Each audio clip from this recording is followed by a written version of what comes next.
Club.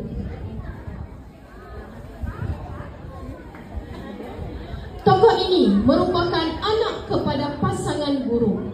Tokoh yang kita raikan pada hari ini merupakan seorang murid yang bukan sahaja cemerlang dalam bilik darjah, tetapi juga menyerlah di padang dan mewakili sekolah dalam pelbagai acara sukan.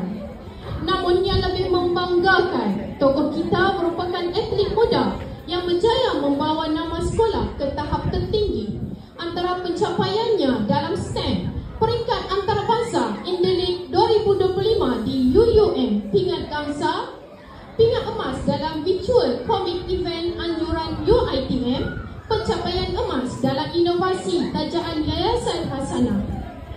Memenangi tempat ketiga bola baling peringkat negeri Perlis MSSPS, mewakili negeri Perlis ke peringkat lebih tinggi iaitu MSSM dalam kejohanan bola baling.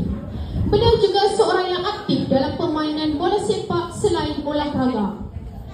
Beliau juga turut mewakili sekolah dalam aktiviti ko-akademik dalam pertandingan Dain Cilik MPP Adni peringkat PKP Jejawi semenjak dari tahun 4. Beliau juga banyak terlibat dalam pertandingan e-sport peringkat negeri seperti pertandingan Mobile Legends. Dengan pelibatan yang menyeluruh ini, maka tokoh ini memperolehi markah tertinggi dalam penilaian PAJSK tahun ini.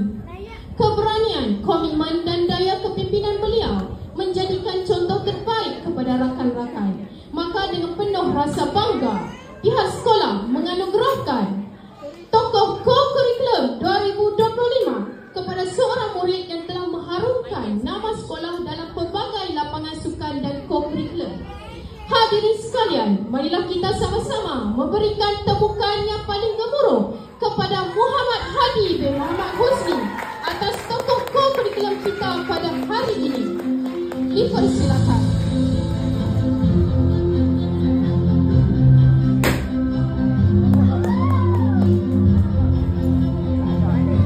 Dijemput ahli keluarga Muhammad Hadi untuk berada di pentas. Dipersilakan.